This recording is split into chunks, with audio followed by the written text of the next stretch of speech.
Le Festival de l'environnement Green Horizonte démarre cette année en Balagne avec une première édition et pour l'occasion, nous sommes allés à la rencontre des nombreux intervenants qui nous ont détaillé leurs spécificités et surtout leur rôle dans ce festival. Regardez.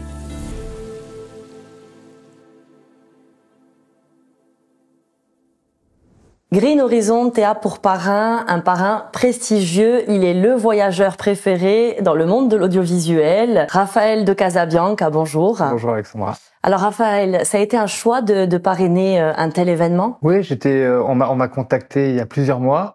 Je rêvais de pouvoir y aller. J'avais encore un peu peur pour les dates parce que je reviens de rendez-vous en terre inconnue. Donc je croisais les doigts pour que ça se fasse. Et oui, j'ai trouvé qu'il y avait derrière ce projet une vraie belle volonté intergénérationnelle, populaire, pour parler du tourisme de demain sur une île que j'aime particulièrement, la Corse. Donc pour moi, c'était naturel de dire oui et ça me fait vraiment, vraiment plaisir d'être ici. Alors quel est votre rôle durant ce festival?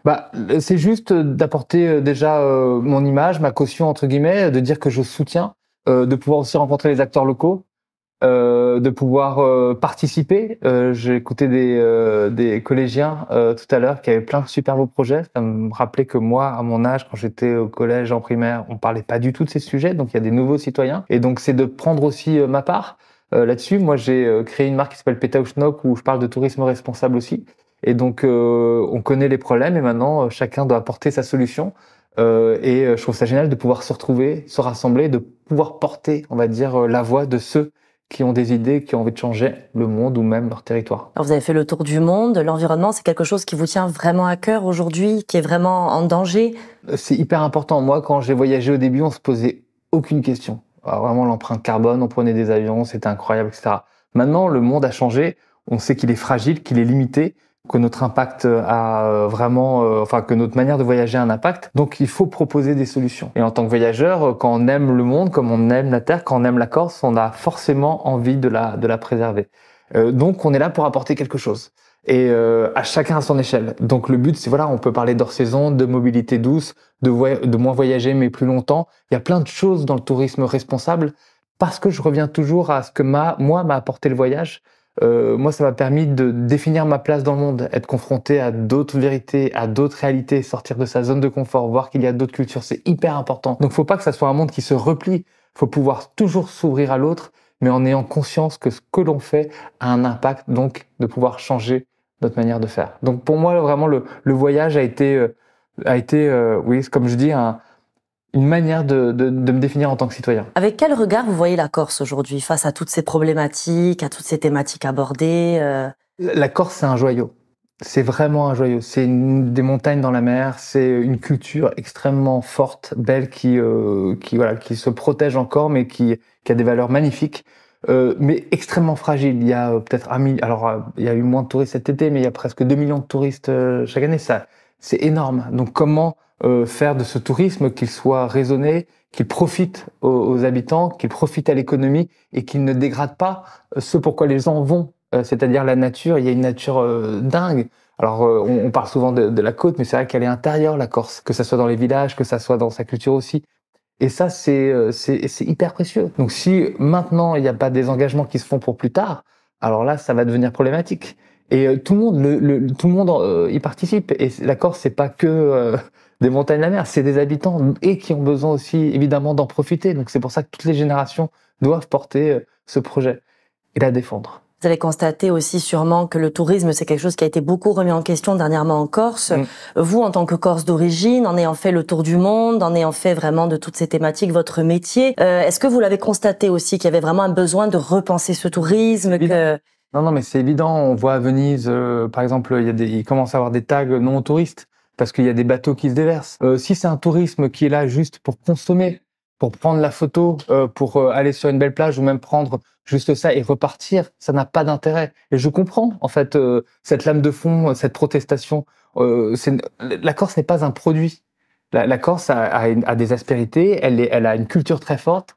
Il y a des habitants, il y a évidemment cet environnement, mais elle doit proposer quelque chose de durable. Donc on peut pas juste consommer comme ça. Et c'est la limite du tourisme de masse qui, on se rend compte, quand il est mal fait, détruit, vraiment détruit. Il y a le côté très néfaste. Donc il faut pouvoir proposer quelque chose de différent. Et là, quand je voyais à Gris Horizonte et dans le festival, les différentes personnes qui parlent de leur territoire ou même de leur commune, qui parlent du vivant, qui parlent de la nature, avec aussi des intervenants comme Cyril Dion que je vais aller voir ce soir, mais que je connais, mais qui vont parler aussi d'une économie, enfin d'une écologie avec d'autres imaginaires, qui est pas forcément punitive, mais joyeuse. Ça, c'est super. Et ce que j'aime, j'ai envie de dire plein de choses, hein, mais ce que j'aime dans ce festival, c'est que c'est populaire, c'est joyeux. C'est pas pour dire attention, on va tous mourir. C'est non. Maintenant, comment on trouve des solutions ensemble. Et donc, il y a vraiment ce côté important aussi, vivre ensemble. D'ailleurs, quand tu avais eu la présentation, c'est ce que l'équipe disait. On veut prôner une écologie festive.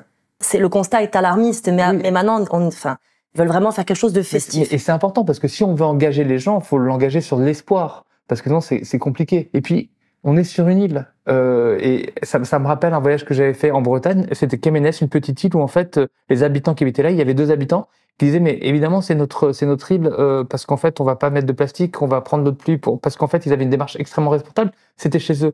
Mais la Corse, c'est une île qu'il faut protéger et la Terre est une île en tant que telle. Donc, en fait, voilà, on part de petits territoires, mais cette fragilité, on la sent tellement, quoi, quand on va en Corse. Donc, évidemment, on n'a pas envie de laisser traîner un plastique, on n'a pas envie on a envie de laisser la Corse telle qu'elle devrait être, dans toute sa beauté, quoi. Est-ce que la Corse, telle que vous la découvrez, telle que vous la connaissez, vous fait penser à un autre territoire dans le monde qui a peut-être des problématiques semblables? Une fois, je suis allé, il y a un territoire qui m'a fait penser à la Corse, mais par sa géographie. C'était la Nouvelle-Zélande. Je trouvais qu'il y avait des connexions entre cette terre intérieure avec ce relief très fort, avec cette côte aussi. Ça, c'était plus au niveau géographique et avec une certaine, là aussi, fragilité parce qu'on est dans des écosystèmes aussi très fragiles. Donc c'est ça que j'ai remarqué. Puis en plus, c'était marrant parce qu'il y avait, je suis allé en Nouvelle-Zélande et il y avait quelqu'un de mon village, Venzolasp, qui habitait là depuis 10 ans. Et donc, je me suis dit, il y a une connexion entre ce village que je connais et puis cette terre du bout du monde, mais qui au final avait des similitudes. On peut quand même dire que la Corse, du coup, est en bonne voie. Bah, j'espère, et dès qu'il y aura des initiatives comme celle-là qui sont portées à la fois par le territoire, par les enfants, par les politiques, par la population, c'est super. Et ce lien et ces liens invisibles qui nous rattachent les uns aux autres, quand ils ont un point commun, celui de la protection d'un territoire qu'on porte dans notre cœur, alors là, c'est génial. Quand il y a une volonté, il y a un chemin, et ici, il y a des chemins. Et moi, il y a une phrase que j'aime beaucoup aussi, qui dit « Les philosophes n'ont fait qu'interpréter le monde ». Il s'agit de le transformer et il n'y a que l'action qui compte. Et ici, on est dans l'action. Eh bien, on restera sur une note positive en tout cas. Merci Raphaël de Casabianca. C'était très intéressant d'échanger avec vous. Merci beaucoup. Merci à vous de nous avoir suivis. On se retrouve prochainement avec un nouvel invité.